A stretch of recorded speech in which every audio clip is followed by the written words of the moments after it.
Afternoon. Thanks for joining us at Hacking HR's online HR Innovation and Future of Work Global Conference. My name is Heidi Glickman, and I'm excited to moderate our next panel. The topic is Leading People and Organizations in Times of Accelerated Transformations. I hope all of you were able to join Gary Hamel's keynote that just wrapped up a few moments ago and the earlier sessions. If you missed something or want to go back to any of the segments, I wanted to let you know that all of our conference material will be available on the hackinghr.io website and the Hacking HR YouTube channel very soon. So thanks for investing your time with us today. I can see that we have a pretty diverse group here in our audience. If you haven't had a chance to already, please type in your location into the chat box so we know who's joining us and where you're coming from. Thank you. And then throughout the session today, I'd encourage you also to type in questions and comments as we're hearing from our panelists, because what I'll be doing is monitoring the commentary that's coming in and integrating those questions that you all bring up into our conversation. So please be sure to participate actively. It'll make it a more exciting dialogue. So seeing that we've got almost 500 people connected and clearly from all over the world, I wanted to really do a little bit of level setting. There's just been a tremendous amount of information out there about the pace of change accelerating. And last night I was looking at an article that BCG had written on the science of organizational change and really how do we win in the 2020s. And there were a couple of key premises that they opened their article with that I thought would be important to use as a foundation setting for our conversation today. First of all, the premise is that companies that are able to successfully win in the 2020s are going to be designed to constantly learn and adapt. This isn't a one and done effort, and we're constantly going to be needing to flex our muscles and being more effective in handling transformations across the organization on an ongoing basis. Which means that this is a new way of operating, and it's going to be challenging, and it means that we're going to have to find new ways of working together. In fact, if you heard Gary Hamel's session just a few minutes ago, he actually used the term, how do we create hacktivists or hacktivism within our organization so we can really leverage the power of the crowd to help us drive more effectiveness in our organizations collectively as we continue to adapt. And the last piece I just wanted to mention and emphasize was, again, this nature of this ongoing component. It's not a one-time change effort. We're going to have to continue to build our resilience and focus to be able to be aware of what changes are coming and figure out how to adapt to those things proactively and effectively. I'd encourage you all to, if you haven't read the BCG article, they break things down into 5 different types of change, which I think will be instrumental, and kind of thinking about how to approach different changes, because there are some different approaches based on different situations. But what I'm most excited about is to have a great panel with us today. We have 2 panelists who I'm going to have introduce themselves in just a moment that are able to share with you some really incredible case studies. So 2 different organizations that they work with, both with different backgrounds. But I think both case studies will be very illustrative of the types of things that you may be seeing in your organizations. And in order to benefit from one another and the support that we can provide to each other to help us be more effective, together we can have a conversation around their experiences and capture some of those learnings from one another so we can better be prepared for changes that we're leading in our own organizations. So before we dive into the actual case studies, I'd like to ask our panelists to introduce ourselves. Courtney, will you give us Hi there. Yeah. Hi, Heidi. Hi, Matthias. Hi, everyone. I'm Courtney Jorgensen. I'm the VP of Talent for DFIN, or also known as Donnelley Financial Solutions.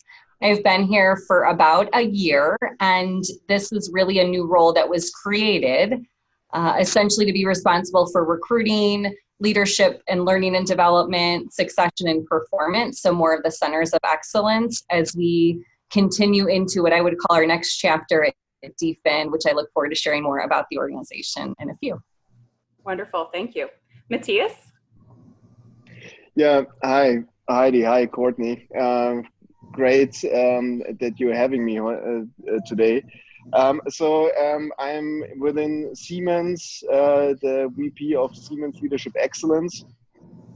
We are taking care of our executive education and the succession management, more or less. But of course, also currently are in the, let me say, transformation itself, also with regard to the entire leadership transformation. So I'm also doing this now since a year. Great. And Matthias, I know you've been with the company for 20 years. This latest transformation is, obviously on the heels of learnings from other transformations that you've gone through within the organization in a company that's been around since, I think, the mid 1800s, which is interestingly one of the commonalities that we have with DFIN. So DFIN's roots date back to the late 1800s. So what's fascinating is we've got both of you representing companies that have figured out how to really think through their current circumstances, the ecosystems that they operate in, and figure out how to design themselves and make those pivots to really take advantage and be able to be competitive for a very long time, and being focused on the market and getting folks aligned, and really reinventing themselves for continued success. So. Yeah, you know what, Heidi, that's a great point you make. So Matthias and I are just getting introduced today, but definitely in this space of over 15, 20 years within learning and development, HR, recruiting, what have you. But that's, a little bit of history or context around DFIN is, yes, DFIN or Donnelley Financial Solutions was a business unit within R.R. Donnelley, which is most known for, their commercial printing and publishing business that started as a family-owned business in the 1800s. And DFIN was the business unit that was started in the early 80s. And, in October of 2016, we spun off and are now a standalone company with about 3,000 employees globally, little under $1 billion in revenue, and operate in more than 15 countries at this point. So you talk about people and accelerated transformation. It's interesting to see the transformation that individuals have gone through within this company. Having dated back to being part of R.R. Donnelley to where that we're at today, and then where we're headed in this next chapter. Just with the introduction of technology, the pace of which change, the reinvention of jobs based on, the market dynamics and, just evolution of the economy. So it's interesting. Thanks. Can you elaborate a little bit about what technology has done to really help you as you and the organization really think about the future? Yeah, so it's interesting. So DFIN primarily provided the financial print communications. And we have two business segments, our capital markets, which essentially we provide software and services to companies that are either, creating or managing the SEC filings, or helping companies go IPO, or leveraging our products with companies that are doing M&A transactions. And then we also have the investment market side where, again, we provide software as well as services to, whether it's the mutual funds, hedge funds, brokers, financial advisors, any individual that's having to provide or manage and monitor shareholder communications. So if you think about a huge portion of our revenue has been print, roughly between 35 to 37% of our revenue is print today, whereas our software side of the business is 22%, and that is shifting. So we're shifting the mix in terms of our revenue stream because the industry is evolving with the introduction of technology. The SEC specifically enacted a regulation that will go live in January 1 of 2021, where companies will now have to opt in for print. Yeah. So use the analogy of I as a consumer have to actually opt in to receive my bank statement. Very similar in that context. But as you can imagine, that alone is driving a transformation at a pretty accelerated pace where we're having to invest in digital printing in addition to the software as a service side of our business. And we'll continue to do that over the next couple of years here. It's a pretty substantial change. So can you share with us how have you approached that? I've been here 1 year. Look, I think, like I said, the last 3 years, this company has really been setting up from a spin in terms of establish a board of directors, an executive management team, setting up structure, process, technology as a standalone company. And now we're here in this next chapter, I would say, of what does the next 5 years look like in terms of our financial plan against our strategy. And then we've had a lot of discussion around if there are things that we value as an organization, like innovation, like change, because we know what's coming, the collaboration that's needed across the different functional groups to execute against the strategy, then what are the right leadership behaviors that we need that are aligned to those values? Because at the end of the day, all companies have a strategy. The differentiator is within their people. And we talk a lot about change as a constant. I think it's more around learning and agility and making sure we're very clear with the expectations around the behaviors that are needed to be able to execute against that strategy successfully. Terrific. So can you give us a little background about, how have you approached addressing getting clear on those leadership behaviors? Because it sounds like innovation, change, collaboration, they were probably important before, but they're so much more important as you go forward in your business. So how do you get those articulated by the leadership team and really embedded into the culture? Part of it is we went through an exercise just going through talent reviews. So, this would be very familiar with folks in HR to want to understand what your bench strength is in terms of talent, and then how do you ready that bench for where you're headed, right? Whether it's through buying that talent, whether it's through developing in that talent. And so what we uncovered through that was keep some capability gaps, right? So you heard more themes through that speaking to, what do you need from your people as you execute against your business strategy? And you hear themes, right? Themes like, how do I help my people lead and manage through change, not only themselves, but their teams? How do I, inspire my people, right, to be more productive? How do I connect people to the day-to-day work, to the greater good of the organization and what we're trying to achieve here? So there were these themes that were more focused on the how versus the what. And so as an outcome of that, we had some really good dialogue as an executive team around, well, what are those critical behaviors, or what do those hows need to look like in addition to the what or technical skills? When we're living in an environment where those critical skills are more so the soft skills than the technical skills, right? Because every 5 years, it's almost as if your technical skills are outdated. So we really went through that exercise and came together, and the executive leadership team decided on, what are those core 4 or 5 behaviors that are needed for us to execute our strategy in this next chapter. And then how do we develop individuals, right, to give them the tools and resources and development that's needed to be able to model and demonstrate those behaviors as we move forward. Great. Yeah, you mentioned both a build and a buy strategy. So how have you gone about, obviously the buy, you go externally and there's lots of different strategies for that, but internally, how have you, is your workforce one that has always had a culture around development planning? Does this feel different to people, or, is this something that they're excited about? What? I think people generally are excited when they hear about investment in their own development. Mm-hmm. I was just reading an article from the Harvard Business Review that came out around why competing for new talent is a mistake. Right? Because there is a labor shortage. We're competing for talent, and the reality is we probably spend more dollars on that than the dollars we could spend on investing in development for our people to reskill and upskill them to be prepared, for the future of work. And so it's interesting. I was brought on to help build a recruiting team and in-source recruiting to help minimize costs and create a better candidate experience and ensure that we're selecting and assessing the right talent, as we move forward.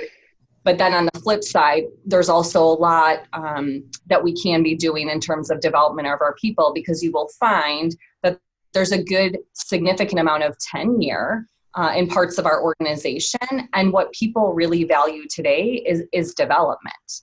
Mm-hmm. So how do we offer that up to be able to compete for talent at the same time, ready our own workforce, who have been committed and loyal, to be able to move us into the next chapter. Great. So, and that'll become a differentiator in terms of your retention, I would Mm-hmm. think, going forward. Mm-hmm. Terrific. Mm-hmm. Good. All right. Well, I think we'll come back to some of those concepts, but let's hop over to Matthias to get us started a little bit on the Siemens story. Yes, Heidi, absolutely. So I think there are some commonalities when I listen to you, Courtney. Of course, probably also similar challenges. If you look at Siemens, our strategic direction, we are more or less active in three fields. It's the entire electrification, but of course also automation and digitalization, obviously. And in the whole digitalization area, especially also in the whole topic of industrial IoT, we are seeing the biggest growth, but at the same time, of course, also the biggest uncertainties with regard to that business fields, because in our traditional business, especially in the product business, where we are very successful, we are used to more or less incremental changes to a rather, I would say, stable business field, and also good that we still have this kind of areas. But at the same time, if you look at Siemens entirely with 380,000 employees worldwide in around 190 countries, of course, let me say this exponential areas where we are really growing at high pace, double digit, are new to the company, and also, let me say, require different capabilities. So of course, not entirely new. We are in many fields already active over many years, but as you mentioned before, moving from more product-related business towards a software company, mm-hmm. of course, is a tremendous transformation that you have to, let me say, master in the best manner. And there we see that also the role of HR is, of course, changing in that regard. Because if the environment is less predictable, what can you do? Of course, development is an important topic, so that you unleash the potential of your employees. Of course, they are our experts. They are very close, let me say, to our customers. They are in the fields and see what's going on. What are the requirements that we are faced with? This is the one thing. And there we have some very, let me say, strong beliefs, and are pretty radical also in challenging some of the fundamental beliefs that are around in the company for quite some years, but of course also around or deep in the DNA of the HR function. And we say, okay, the only way to really also handle it is, to a certain extent, one of the beliefs is that we say, the careers are not linear anymore, so we don't have this classical career models where people, move up the classical career ladder. It's really about the employee experience and the regarding journey, and how can we best support them on that journey, that they can own that journey, and that they have access to the necessary resources to make the best experience on that way. And as you can imagine, we have in that company, we have now 5 different generations working within Siemens. So there is no one fits all. There are very, let me say, different and individual expectations and also aspirations that are changing over life cycle between career aspirations versus maybe also work-life balance aspirations. And you need, let me say, a broad portfolio of offerings to cope with them. So this is the one thing, we call it Own Your Career. And there we have some very, let me say, good examples. What we are doing there, we are, for example, offering tools like a strengths finder where you can work on your, you can figure out your own strengths. We have so-called job tagging, where you can very easily signal your interest in a certain area, in a certain person, in a certain job within the company, and you can initiate a dialogue about it. We have internal so-called job profiles that you can directly also link with your LinkedIn profile, but you can also add additional information that you would usually only share internally. We have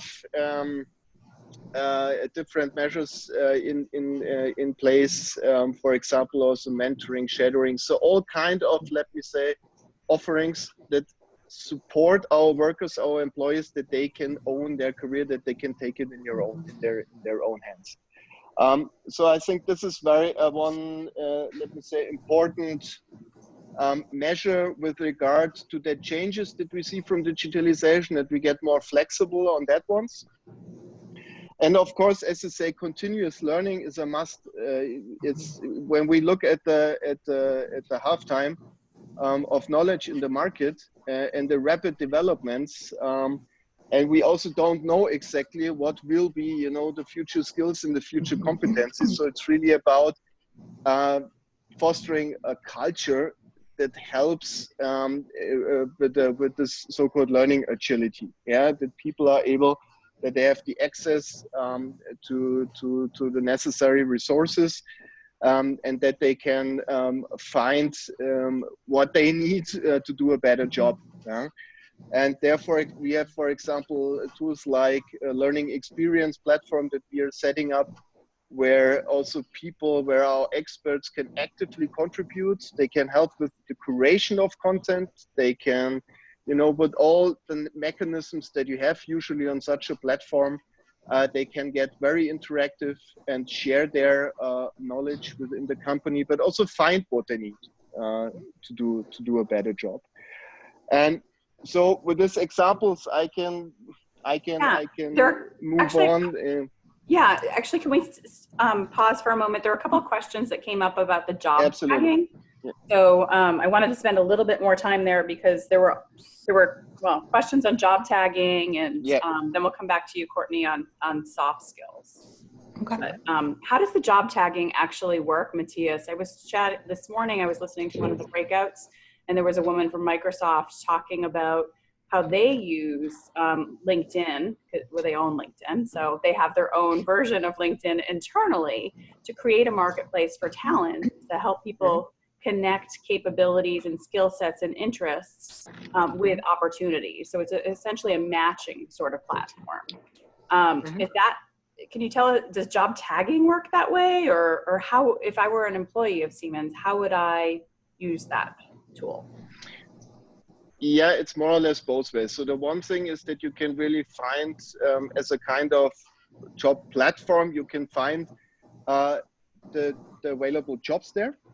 So it's a kind of, let me say, also open job market where all the available positions on a global level are transparent.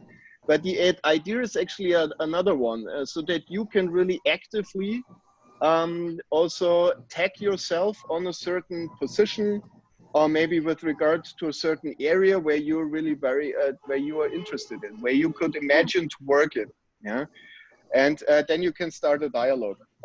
So usually, of course, you then also position yourself why you are interested and what qualifies you to work in that area, and that you are interested to learn more about it. And then usually a dialogue is starting with the respective person, and there very interesting opportunities come out. Yeah, it's you know, across the it's across hierarchies, it's across the regular organization, and you can facilitate then a dialogue about it. And I think it's a very interesting tool as a manager, but of course also as an employee, Yeah. To find new opportunities and experiences that you can make. Great. Yeah. And I'm sure from an organization perspective, that makes your bench strength and your pipelines richer, to facilitate more movement of talent across the organization in places where skill sets. So that's the ultimate idea, also to increase the mobility. Yeah. Yeah. And the transparency, of course, because that's where it all starts, with the transparency. Yeah. Great. Great. I want to go back a couple, Courtney, there were a couple of questions that came in. Louise was asking, she said, she wants more information on, how did you identify that the soft skills were truly the enablers of all of this technology and hard skills change? How did you, why are they important in your organization, and why are you kind of doubling down on that investment? Yeah, I mean, the soft skills, so look, part of it was going through a card sort exercise, right? So, facilitating a workshop to understand, what of these 38 or so competencies are the most critical for us at this point in time that we expect of our leaders. And when I see leaders, it goes beyond the job title. So we essentially have defined what we expect those behaviors to be. And then we are building out targeted learning pathways, and we're on LinkedIn Live. So we are launching LinkedIn Learning to help get a fast start with being able to develop those pathways that we would then focus on different levels based on different proficiencies that may be needed based on the role within the organization, and serve up that development in a targeted learning pathway option. That's for the soft skills piece of it. And then certainly, with LinkedIn Learning, there's the ability to help with the reskilling and upskilling of functional competencies that would be critical, whether it's for sales, or if I'm a developer, or, project or product management, where some of those skills can become outdated fairly quickly. And so how do we give folks the tools and resources needed for them to stay relevant with their skills, dependent on, their career goals and interests? Like Matthias said, it's not so linear today, and it's more focused on less of the traditional career pathing and development, and more focused on what are the skills that you need to compete, and how do you look over the next, 3 to 5 years, and really focus on developing those skills through a multitude of avenues, whether it's online learning, targeted pathway learning, cohorts, external, conferences, or formal programs. Great. Yeah, and actually Mike asked, how do you make employees, or how do you help employees to see that they're truly being developed beyond just the training? So I don't know if you've introduced or reinforced a mindset. It used to be 70-20-10, right? Experience, exposure, education. Is there any sort of model that you're using to help folks wrap their heads around the fact that, learning is occurring in almost everything that they do? It's just being purposeful about it. Yeah, I think it's just it's preparing our leaders to have those level setting conversations, and making sure that they're connecting the work that people are doing day to day to the investment that means for their development. So I know it's the 70-20-10, and I think probably most organizations that follow that methodology. For me, it's HR speak. It's not something that we're formally rolling out outside of really making sure that our people understand what that skill development really means for their longer term, growth and development outside of the 70-20-10. Mm-hmm. And Matthias, how do you communicate that in your organization? A focus on development? Has it historically been there, or is it being emphasized more these days? Yeah. So Actually, we have a strong focus on development. We are investing around, as a company, 600 million euros a year. So quite a huge invest, because we see a big need for upskilling, for reskilling. We even here in Germany, for example, we're setting up a special fund, especially for really to accompany the structural change that we are in. Also in the factories, so really going through all levels of the value creation. So there is a strong focus, but it's even we are even emphasizing it more. It's now really anchored also. It's a kind of push and pull model. So it's also anchored in the targets of our senior management. So the whole idea of learning and establishing that learning culture, and also allowing people, that they can invest time, especially the necessary time into learning, is anchored in our strategy, which is quite a strong signal. But it's also, of course, there's a clear business rationale also behind, because as I mentioned, if you look at the halftime, and if you look at this really fundamental, groundbreaking, in some areas, groundbreaking changes in the capabilities and in the knowledge that we need to successfully cope with the changes in the market, we need to foster that. So that's call it a no-brainer or whatever, but it is a given. So the lifelong learning, the continuous learning is a given, and the question is more, okay, how can we as HR really support this in the best manner? And I think also to a certain extent, instead of really holding hands with people in one-to-one consulting, more or less, it's really about scalable solutions, like, for example, these learning platforms, where we are activating our communities, where we are creating content.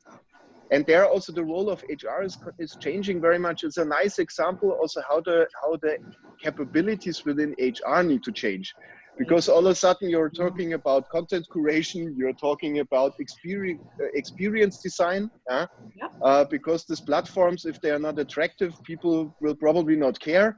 If the content is not relevant, they also don't care. So it's quite a change also for us in HR.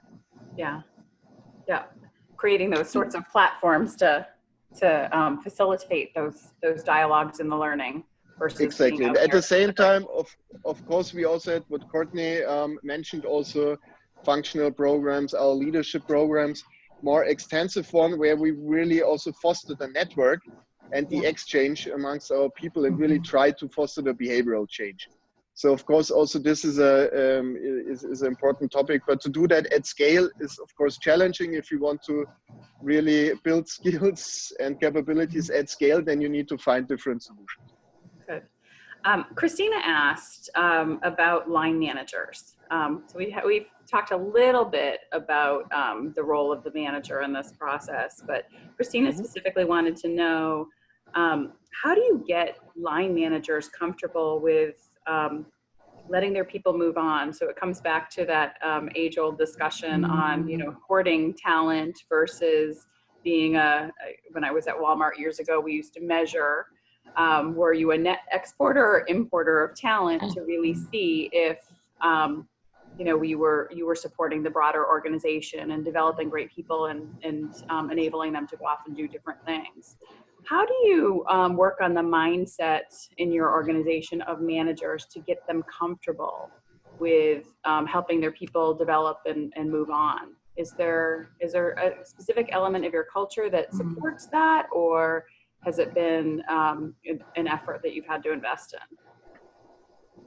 in? Matthias, let's start with you.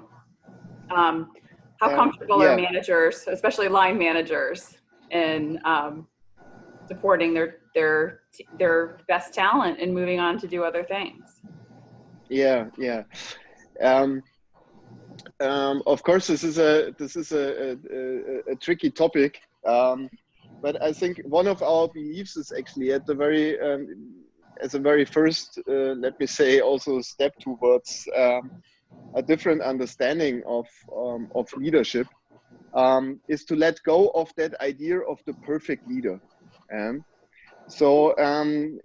One of our beliefs is, forget about the perfect leader in terms of, the old, more Tayloristic model of someone standing at top of the organization, more or less with a very transparent work that is then packaged and distributed through that organization. I'm over exaggerating now, but Of course. I think to make very clear that these times are over. Of course, we still have some business fields where you also need the classical management skills with plan, implement, or analyze, plan, implement, control. So you have those cycles, but this is getting less, and we see more and more of those fields where you have to live with the uncertainty, where you have to foster a culture and an environment where people are experimenting, where it's all about the diversity of perspectives. So it's really about inclusion, so that you include different ideas into your solution, because the market and our customers are simply expecting it. And you need to be, you need to work and lead in a different way. And I think if you look at it like this, it's to a certain extent also to release the managers and the leaders that they are the only ones, doing everything right or wrong. But it's really about doing it together with your team. And then, of course, if you want to be inclusive, this means, of course, also that you not only have to manage talent, but you also need to be inclusive when you think about, call it ecosystems, about new partnerships, alliances. You look at it in a different way. You're looking really for win-win solutions, where you think about, okay, what's in for the entire ecosystem, not only to gain the biggest share out of the cake, so to speak. And that's a different mindset. And I think that's also reflected in the way how we develop our talent. It's a different thinking. And I think the ones that are very successfully also building those networks are also the one actively developing their talent into that direction, because there can't be let me say, a better strategy than having also the right people in the right positions. So if you develop your talent further, it will also help your business. And it's a fundamental different thinking about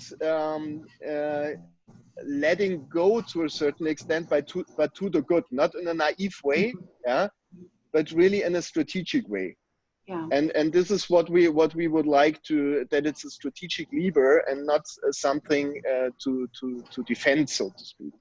Is there, just to make that point a lot more tangible, is there a specific market opportunity or example inside your organization where you recognized there would be a change in the ecosystem coming, or an opportunity to show up differently, where you could kind of walk us through how you proceeded with that change?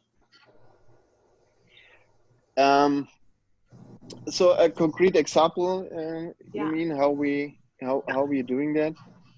I'm sure there's. So we have this in many in many areas of the company, where I would say this is also one of the, if you're now looking at, from the one thing is the leadership and the management, and if you look at the entire organization, it's really not so much anymore about the size of the organization and maybe the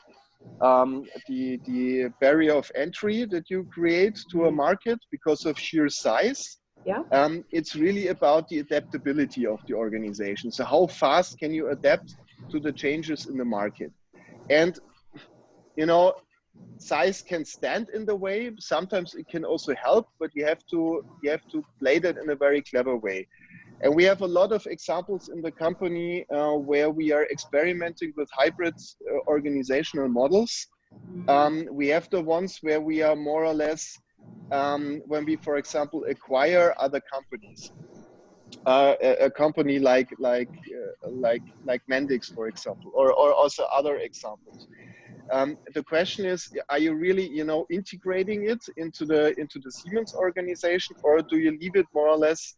You leave it standalone and try to also capture that culture that is there, the innovative culture, and also the leadership that is there, and start to exchange, that we are really learning also from them, but they can also learn from us in terms of how to really, because what we are good at Siemens is then also to scale up good ideas. But to come from that step, from this very innovative approach where we are talking about experimenting, where we really enabling experiments, where we are co-creating together with our customers, where we are doing the minimum viable products, where we are doing the prototypes.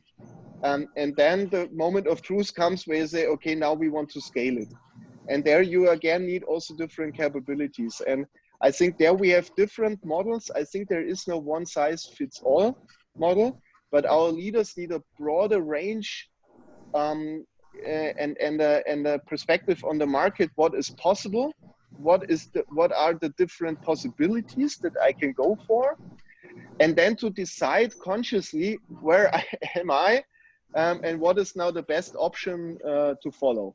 And I think that really tricky point is come then from that. If you, for example, you set up an agile team, they get the budget to come up with an MVP, they go through that phase, and then the question is, okay, can you now integrate it into the organization, or do you just need to simply leave it standalone, that it's not getting killed, by the existing organization?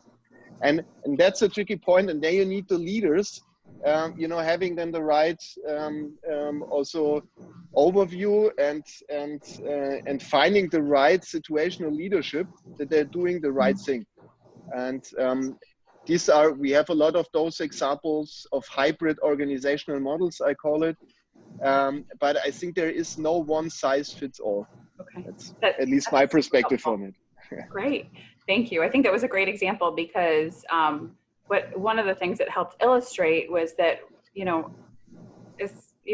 these changes are really hard to make for organizations. So I'd like to spend a little bit of time talking about resistance. How do you anticipate where you're going to run into challenges in terms of adopting new behaviors? And what do you do internally, either from an HR perspective or a leadership perspective, to really help the organization get over those specific hurdles?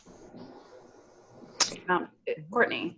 You know what, and this might address your question. I'll get to it. If I forget, please ask again. But I was thinking about the question around like line managers, and this is about kind of the resistance of what Matthias talked about, of how do I move from this fixed mindset to this growth mindset? And if you want some tangible information, I think we've done a lot of research on the growth mindset and what Microsoft is doing to really keep it simple and get folks aligned to what does really leadership excellence really look like, and then helping individuals understand the changes they need to maybe make as a leader to, move through that change continuum where they're not then hoarding talent and maybe, continuing to demonstrate, some poor behaviors that, for probably no fault of their own, somehow they've observed along the way, or the constraints of kind of the systems and structures we have in place has continued to exacerbate,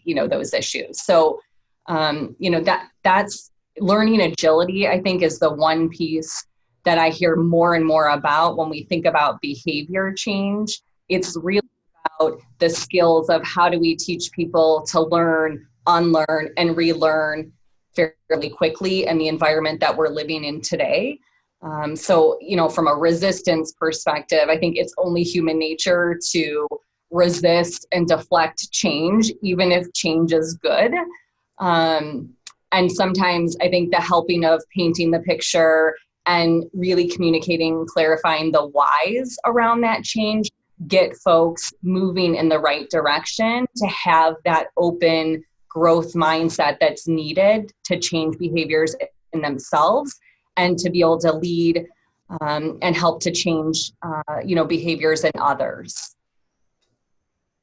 Great. Can you talk a little bit more about some of those ways that you communicate inside the organization? I think anytime there's transformation and change, there's so many different ways to approach it. And, I think the old adage is, you've got to communicate it 7 times, 7 different ways before it actually starts to stick.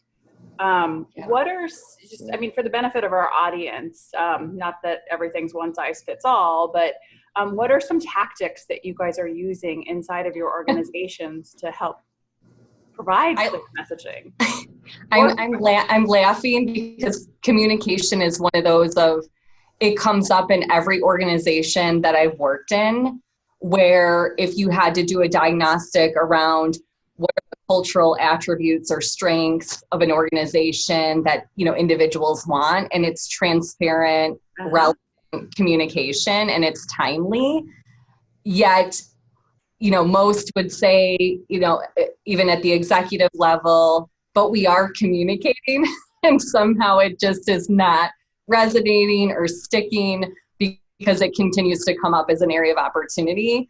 Look, there's no one size fits all. I think you need to find what's uniquely yours at your organization and, understand through the voice of your own people what those preferences could be versus it being kind of a push or a preference, from one versus the many, but flexible in what and how you communicate. And so there are things that we're doing here of, look, it's still the traditional through email. If if there's town halls, road shows where you get out and actually meet with, folks across the country, visibility, I think, is really important that people value from senior leadership. So if you can, I'm a huge proponent of, a collaboration and communication tool. I think, those are more modern ways in which you can get people connected fairly quickly, but also, communicate and receive information fairly timely to address and act on quickly. Great, thank you. Matthias, how about in Siemens? Yeah, so I think especially also from the experience in HR, I think it's we always, there's one strong belief when it comes to change and to changing things, and a lot of the examples that I mentioned before sound rather simple, but of course to change a talent management or talent development systems in that way, of course, also causing resistance because it's changing how things were done over many years. Not only on the HR side, but of course also partially on the management side, because they were also used to it.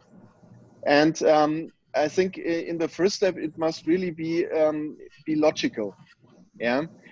So that you're really clear about the why, yeah. Because we are doing a lot of things, and I think sometimes if we really would ask, why are we actually doing this?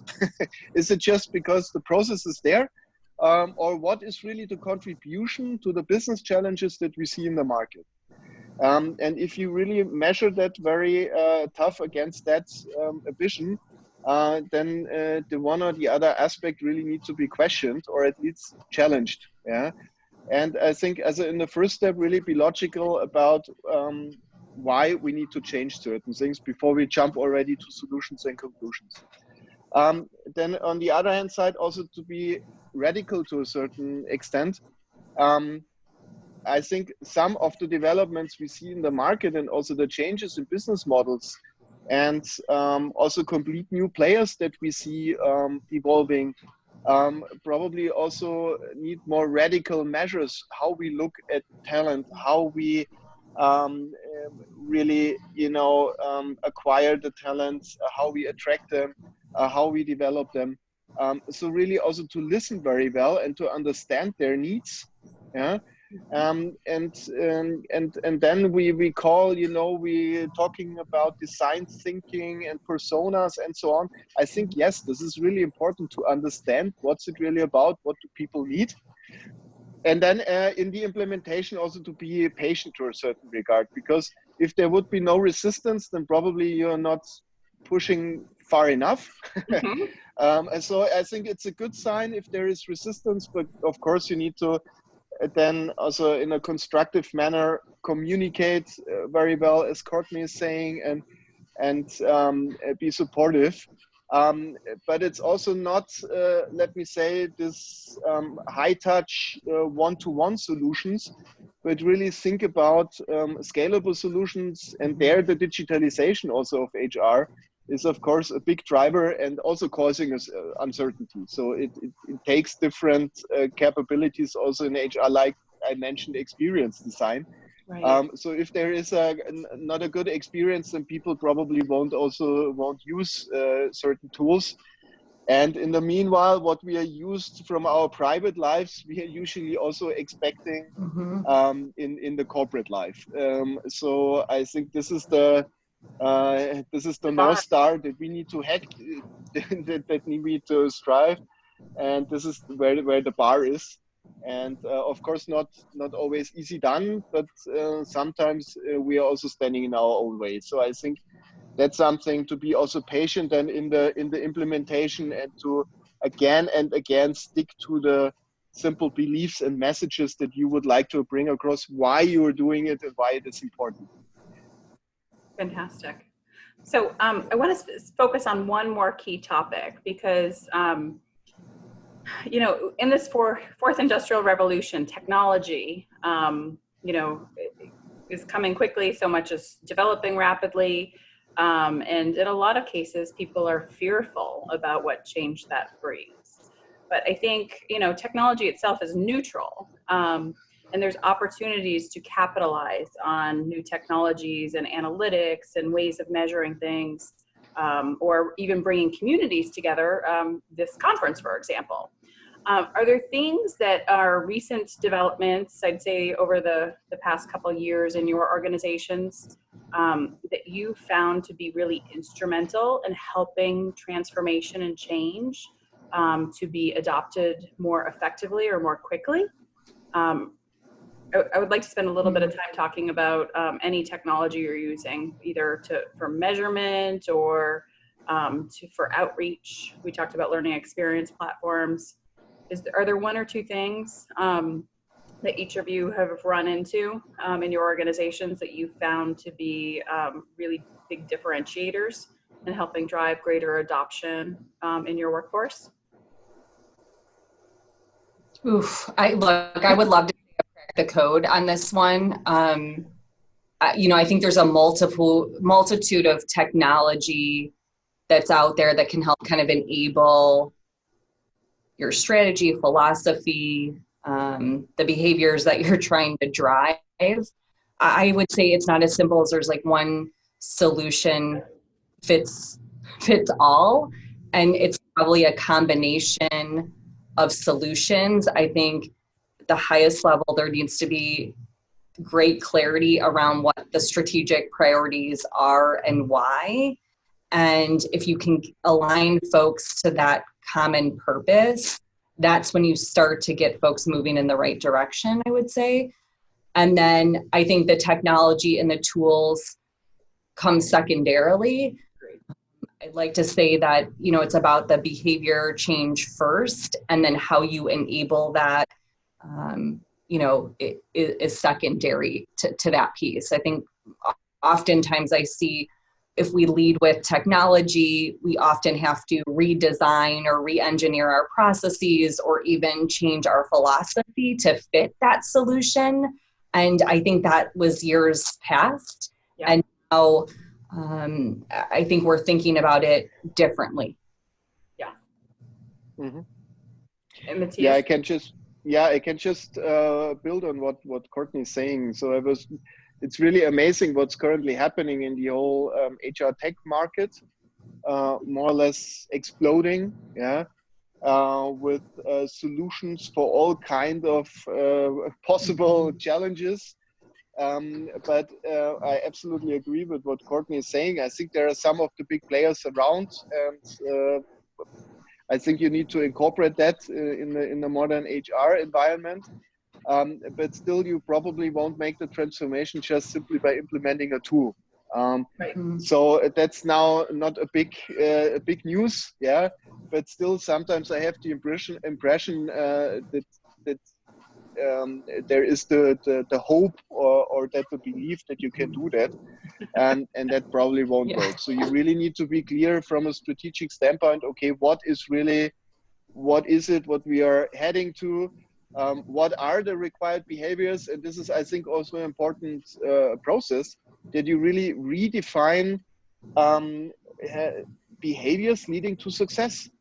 And we see sometimes really also contradictory behavior. And then the question is, what are we doing? Are we accepting that? Or how are we reacting if we take people, because it is a very fundamental shift. And I think that's where it all started. That's where it's starting. And then you can implement with the tools, building the coalition of the willing, start with experiments, start small. We call it land and expand. If you can show with a simple example that it can work and that it can make a big difference, then probably it's also easier to convince others.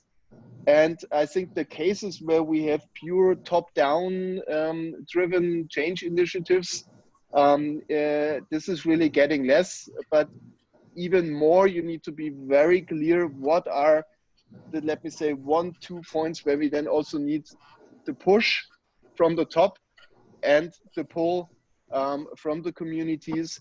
And there we need to be, I think, very, very clear then also in our communication. What is it really that we want? And to be very responsible with that. And to a certain extent, what I also see in some regards, especially in HR, I often see that we would like to control each and everything.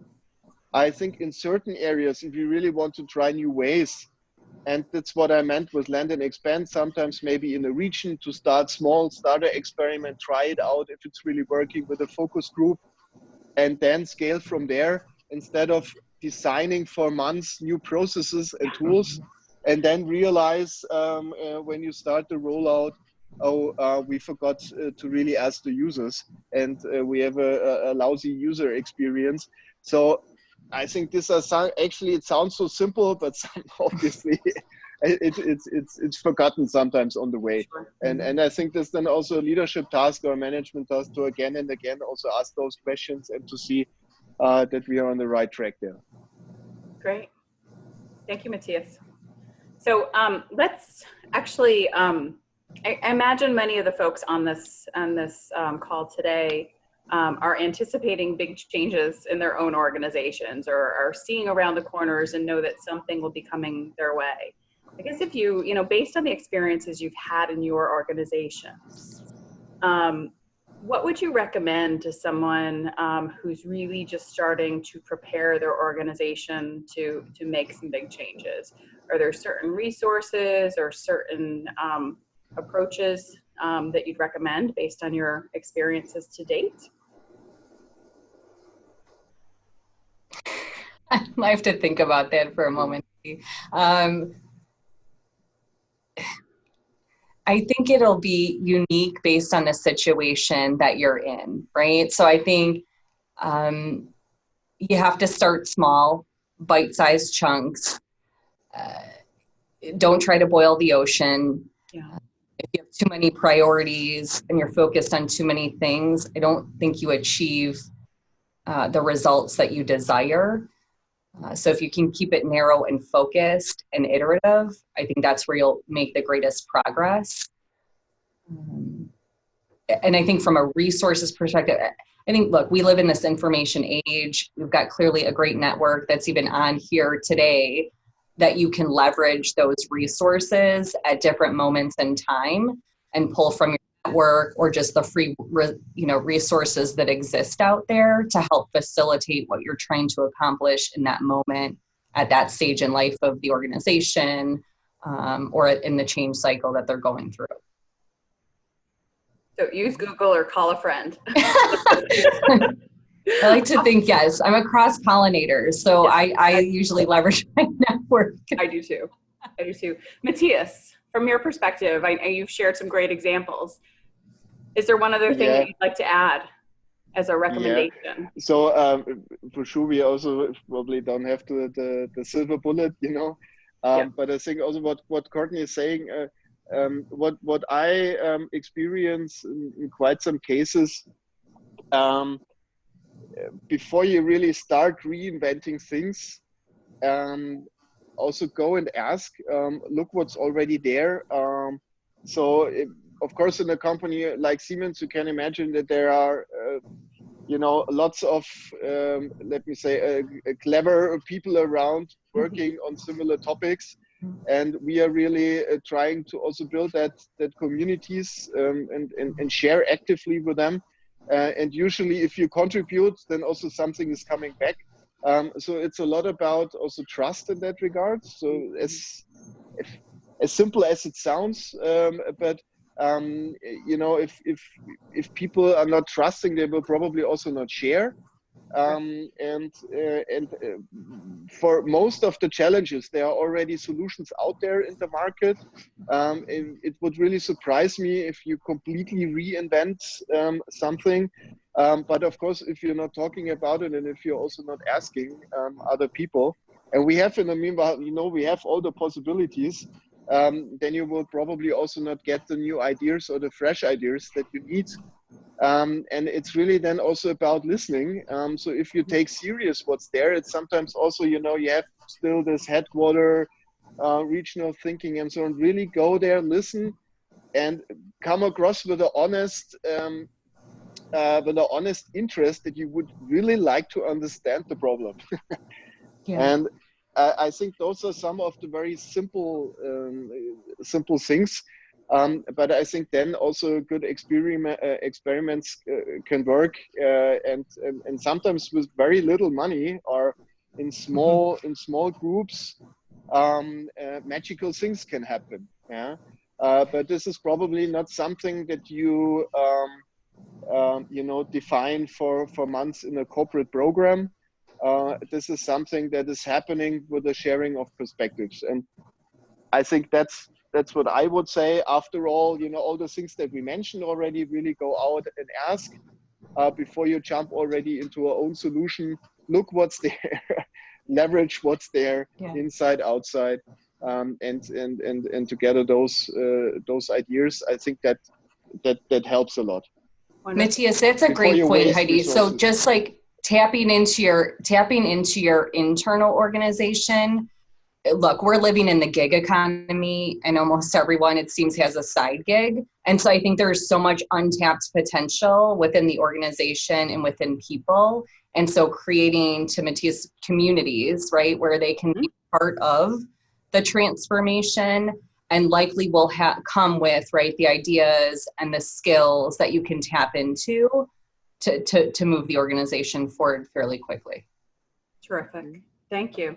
Yeah, I think it's great that we've ended the session really focused on some of those same key concepts that came up in the beginning, and just to emphasize those, really investing in building an environment of trust, creating safe space for collaboration, not leading with technology, but really truly with leadership and letting technology support or enable your implementation, are some really important key concepts that I got from our conversation today. So I'd like to encourage